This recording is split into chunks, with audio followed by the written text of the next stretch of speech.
Salam saudaraku yang dikasihi dalam nama Tuhan Yesus Kristus. Hari ini saya senang sekali bertemu dengan Bapak Ibu dimanapun saudara berada. Dalam situasi saat ini saya sangat percaya kita tetap ada dalam perlindungan Tuhan. Dan hari ini saya akan membaca kebenaran firman Tuhan yang tertulis di dalam Injil Yohanes pasal 15 ayat 18.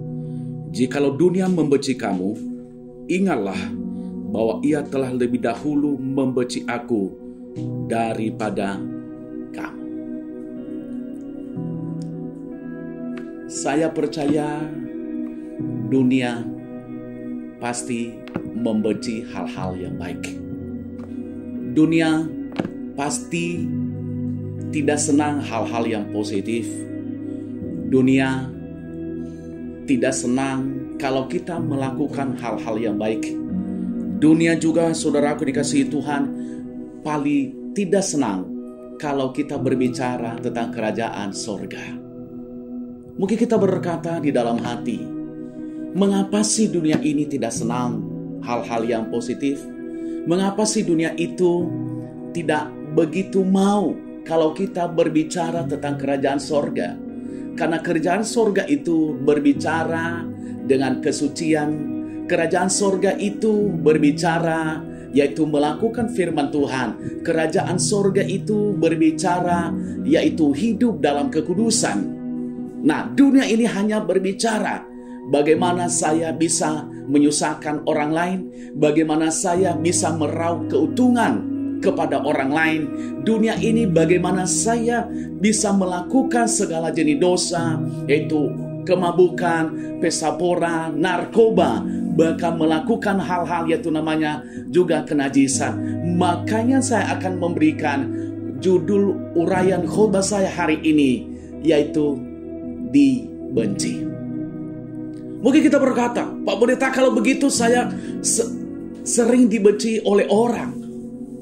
Ya betul, karena saudara mungkin hidup dalam kejujuran. Mungkin saudara tidak berbohong. Mungkin karena saudara hidup dalam kekudusan dan kesucian. Pasti saudara akan dibenci.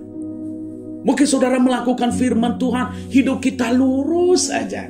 Nah itu dia kan? Itu dia.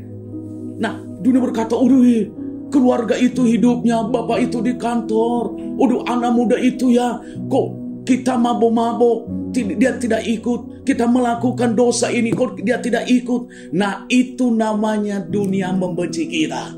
Ya, tetapi jangan takut saudaraku dikasihi oleh Tuhan. Karena lewat itu kita akan pasti mendapatkan kemenangan. Kita pasti Tuhan membela kita. Pasti Tuhan akan melindungi kita.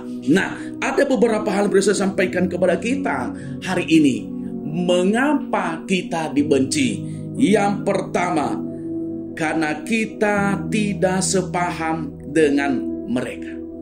Ya, kita tidak pernah akan sepaham dengan dunia ini. Mungkin kita berkata, loh sepaham dalam hal apa Pak Pendeta?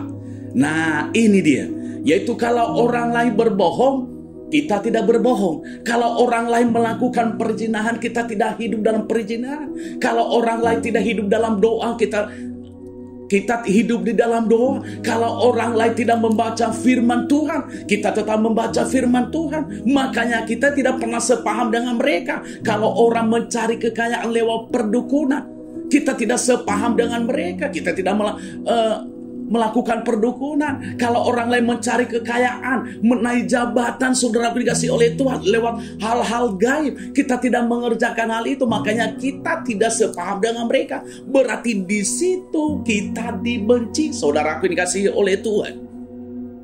Ya, di situ lagi kita dibenci. Banyak lagi yang kita tidak sepaham dengan mereka. Kalau orang lain korupsi, kita tidak melakukan korupsi, kita tidak sepaham dengan mereka. Kalau orang lain menolak segala macam aturan-aturan yang sudah ditetapkan di kantor masing-masing, bahkan di dalam gereja lokal dimanapun Tuhan tempatkan kita, kita tidak mengerjakan itu. Kenapa saudara dikasihi Tuhan? Karena kita tidak pernah sepaham dengan mereka. Kita tidak pernah sepaham kelakuan mereka. Ya, Kalau orang mau melayani, mabuk dulu, saudaraku dikasihi Tuhan. Kita tidak sepaham, kita melayani. Benar-benar kita hanya melayani. Kita tidak melakukan hal-hal yang tidak menyenangkan hati Tuhan. Makanya kita tidak pernah sepaham dengan mereka, saudaraku dikasihi Tuhan. Ya. Yang kedua yang perlu saya sampaikan kepada kita. Mengapa kita dibenci? Yang kedua adalah karena kita umat pilihan Allah. Ya, kita dibenci karena kita umat pilihan Allah. Berarti kalau umat pilihan Allah, kita dipilih dari dunia ini yang penuh dengan dosa, yang penuh dengan kenajisan, yang penuh dengan intrik-intrik, yang penuh dengan hal-hal yang mengecewakan hati Tuhan. Jadi kita dipilih, kita menjadi umat pilihan. Saya akan baca salah satu ayat di dalam 1 Petrus 2 ayat 9. Tetapi kamulah bangsa yang terpilih, imamat yang rajani, bangsa yang kudus, umat kepunyaan Allah sendiri, supaya kamu memberitakan perbuatan-perbuatan yang besar dari Dia yang telah memanggil kamu keluar dari kegelapan kepada terang yang ajaib. Berarti kita adalah bangsa yang terpilih, umat kepunyaan Allah. Kalau kita menjadi dipilih, berarti tidak sembarang itu, saudara dikasih Tuhan. Saya akan berikan contoh. Mungkin pernah membeli buah. Kita pasti akan pilih di antara buah itu. Mungkin ada satu keranjang itu 200 ya buah di situ, saudaraku. Kita pilih mana yang bagus.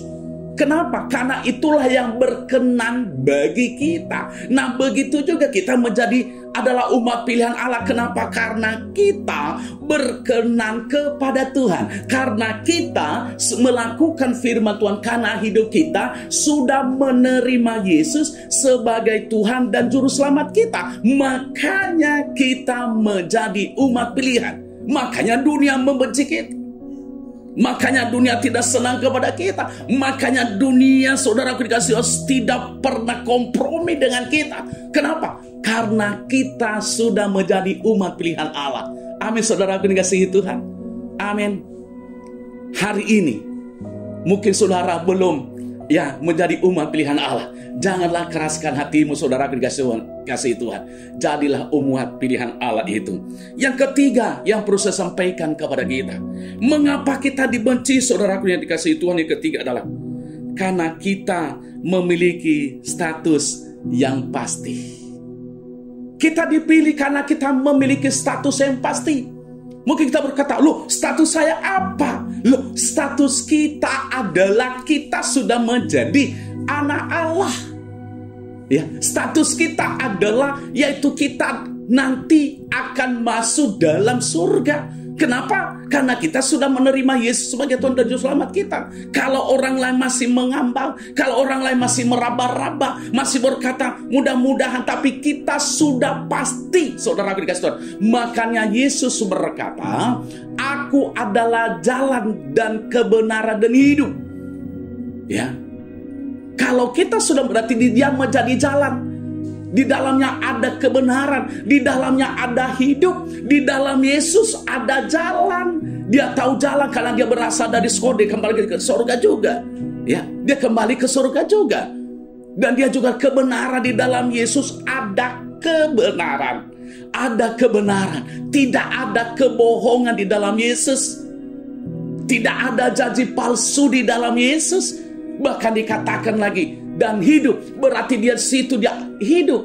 Dia hidup, saudara dikasih Tuhan, memberikan kehidupan. Makanya saya mau katakan, kita adalah menerima kepastian di dalam Yesus Kristus. Hari ini adalah hari yang luar biasa bagi kita. Kalau saudara dibenci, jangan pernah takut. Kenapa? Ya, kenapa saudara dikasih Tuhan? Karena kita adalah orang-orang pilihan Tuhan. Nah, saudara dikasih Tuhan, saya akan mengambil kesimpulan dari uraian khotbah saya hari ini, yaitu kalau kita dibenci, kenapa? Karena kita tidak pernah sepaham dengan dunia ini. Kalau kita dibenci, ya karena kita adalah umat pilihan Allah. Kalau kita dibenci karena kita adalah memiliki status yang pasti, saya sangat percaya kalau kita mengerjakan ketika perkara ini, bahkan hidup kita akan selalu berkenan kepada Tuhan. Jangan pernah takut kalau dibenci. Kenapa? Tuhan pasti akan membela kita. Tuhan akan menyertai kita. Tuhan akan menolong kita. Bahkan Tuhan juga akan melakukan segala perkara yang luar biasa di dalam kehidupan kita. Sukses buat saudara. Tuhan Yesus memberkati.